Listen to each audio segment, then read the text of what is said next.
Hai, assalamualaikum warahmatullahi wabarakatuh. Anak-anak yang di rumah, yang lagi asik belajar, semangat belajar, ketemu lagi dengan Atik and Channel.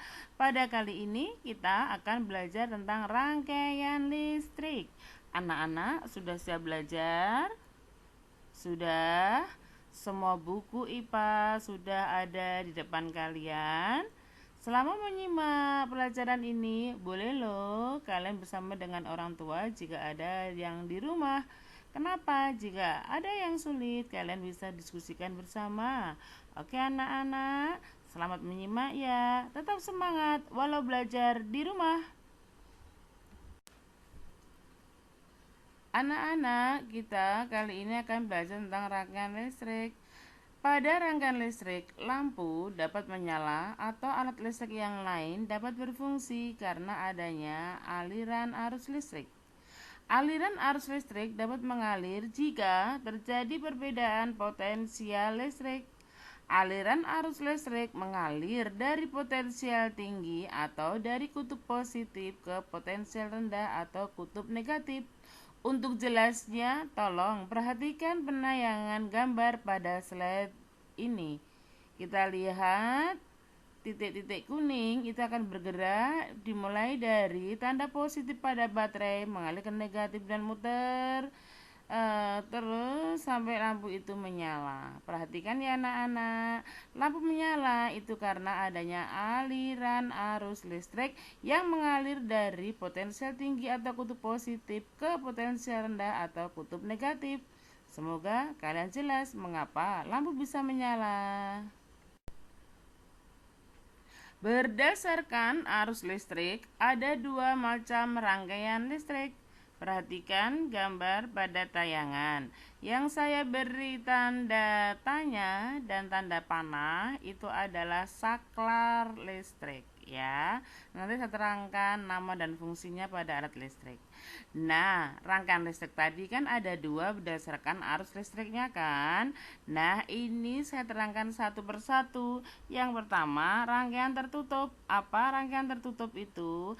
Adalah rangkaian yang menghubungkan kutub positif dan negatif sehingga arus listrik itu dapat mengalir atau berjalan muter begitu ya, seperti tampak pada tayangan. Kemudian dengan adanya aliran arus listrik tersebut, maka lampu tersebut dapat menyala. Itu yang disebut dengan rangkaian tertutup. Pada saat rangkaian tertutup, saklar itu menutup ya, menutup pada gambar itu yang bulatan hitam nempel begitu. Itu yang rangkaian tertutup sehingga arus listrik berjalan dan lampu menyala. Sementara yang kedua adalah rangkaian terbuka. Apa itu? Adalah rangkaian yang tidak menghubungkan kutub positif dan negatif sehingga tidak ada arus listrik yang mengalir dan lampu tidak menyala. Nah, punya tadi anak-anak mengenai rangkaian listrik berdasarkan arus listriknya ada dua. Satu, rangkaian tertutup. Dua, rangkaian terbuka. Berdasarkan jenis rangkaian listrik ada tiga, yaitu satu, rangkaian seri. Perhatikan gambar pada rangkaian seri ya. Baterai, kemudian saklar, dan rangkaian seri pada lampu. Ya, lampu yang disusun ke kiri dan ke kanan. Sementara pada rangkaian paralel, lampu susunannya atas dan bawah. Kemudian yang ketiga, rangkaian campuran. Campuran antara seri dengan paralel. Kita lihat L1, L2 dengan L3 itu disusun secara seri. Demikian juga dengan L4 dan L5 juga seri. Tetapi antara L1, L2, L3 dengan L3 dan L5, L4 dan L5 itu rangkaiannya adalah paralel. Rangkaian seri cirinya satu, rangkaian peralatan listriknya disusun secara berderet atau ke samping. 2. Tanpa adanya cabang. 3. Aliran arus listrik berjalan pada satu jalur. 4. Nyala lampu redup. Perhatikan pada gambar ya. Pada saat saklar di-on-kan, maka dari kutub positif akan mengalir kutub negatif, muter, kemudian sampai ke lampu. Ingat, lampunya disusun secara berderet atau ke samping. Itulah ciri daripada rangkaian seri. Dan tidak ada cabangnya. Nah, kelebihan rangkaian seri adalah satu, mudah dibuat rangkaiannya, mudah dibuat ya karena tidak ada percabangan. Kemudian bahan rangkaiannya sedikit dan lebih hemat. Kenapa lebih hemat? Karena rangkaiannya cuma sedikit dan sehingga biayanya juga lebih murah. Kemudian kekurangan rangkaian seri adalah nyala lampunya redup. Kenapa redup? Karena arus listriknya dibagi sesuai dengan banyak lampunya. Jika lampu satu mati, maka lampu yang lain ikut mati karena arusnya cuma satu arah ya, satu jalur.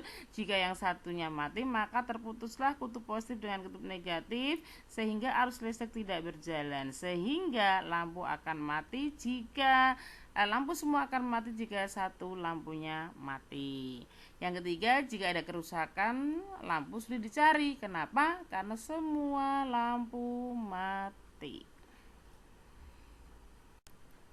Pada rangkaian paralel, cirinya adalah satu, alat listrik disusun secara sejajar atau dari atas ke bawah. Lihat gambar ya, lampu satu dengan lampu kedua susunnya atas bawah atau sejajar. Dua, rangkaiannya bercabang. Kita lihat ada percabangan dari lampu satu dan lampu yang kedua.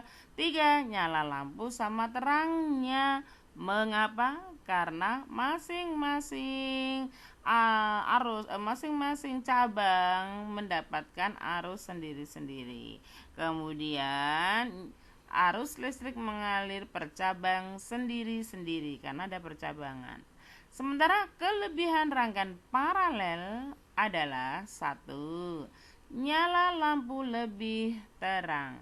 Kemudian jika lampu mati, maka lampu yang lain tetap akan menyala. Jadi jika ada salah satu lampu mati, maka lampu yang lainnya itu akan tetap menyala. Dengan demikian, jika ada kerusakan lampu mudah diketahui, berarti yang mati itulah yang rusak, maka segera diganti. Sementara kekurangan rangkaian paralel adalah satu, boros. Kenapa boros? Peralatan rangkaiannya banyak. Kemudian dua, butuh peralatan kabel yang banyak. Nah, ini yang bikin boros. Tiga, rangkaian sulit dibuat. Pada rangkaian paralel, contohnya pada rangkaian rumah tangga atau rangkaian yang ada di rumah kita.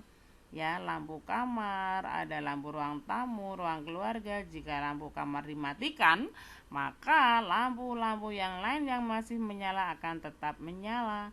Sementara contoh penggunaan yang lain adalah ada di lampu lalu lintas. Lampu merah menyala, lampu yang lain bisa mati secara bergantian. Demikianlah pada rangkaian paralel. Rangkaian yang ketiga adalah rangkaian campuran. Apa itu rangkaian campuran? Adalah rangkaian gabungan antara rangkaian seri dan paralel. Ya, jadi ada penggabungan dua. Kita lihat contoh. Yang saya lingkari berwarna hitam itu adalah disusun secara rangkaian seri. Sementara yang saya lingkari berwarna merah itu adalah menunjukkan rangkaian percabangan, ciri dari rangkaian paralel. Pada tayangan ini saya tunjukkan peralatan listrik untuk membuat rangkaian sederhana. Karena apa? Untuk bisa memahami tentang rangkaian, anak-anak harus mencoba membuat rangkaian sendiri ya di rumah ya. Inilah peralatan yang digunakan. Fitting seperti pada gambar, kemudian kabel, bolam lampu, saklar, batu baterai, boleh segala ukuran, tapi jika beli dua, ambillah ukuran yang sama. Nah, setelah kalian memiliki peralatan listrik sederhana ini, nanti kalian siap untuk membuat rangkaian listrik sederhana. Selamat mencoba ya. Gambar pada tayangan ini menunjukkan adalah rangkaian listrik sederhana yang tersusun dari alat-alat listrik yang tadi kita sebutkan. Jadi, anak-anak, alat-alat listrik yang tadi disebutkan disusun seperti pada gambar. Ini rangkaian sederhana untuk awal dalam membuat rangkaian listrik sederhana. Demikian anak-anak materi tentang rangkaian listrik ya. Rangkaian listrik berdasarkan arusnya ada dua, rangkaian tertutup dan rangkaian terbuka. Berdasarkan rangkaiannya, rangkaian listrik ada tiga, rangkaian seri, rangkaian paralel, rangkaian campuran. Kemudian ada beberapa peralatan listrik yang harus dimiliki oleh anak-anak untuk mempraktekkan macam-macam rangkaian listrik di rumah. Selamat mencoba, dan akan kita lanjutkan video berikutnya untuk mengajari kalian untuk membuat rangkaian di rumah. Anak-anak selalu harus mencoba hal-hal yang baru sehingga semakin menambah wawasan kita. Semakin semangat walau belajar di rumah, jangan ada hambatan dan rintangan. Karena apa? Sukses di tangan kalian sendiri. Oke, tetap semangat. Sampai di sini dulu ya. Wassalamualaikum warahmatullahi wabarakatuh. Selamat jumpa. Jangan lupa belajar.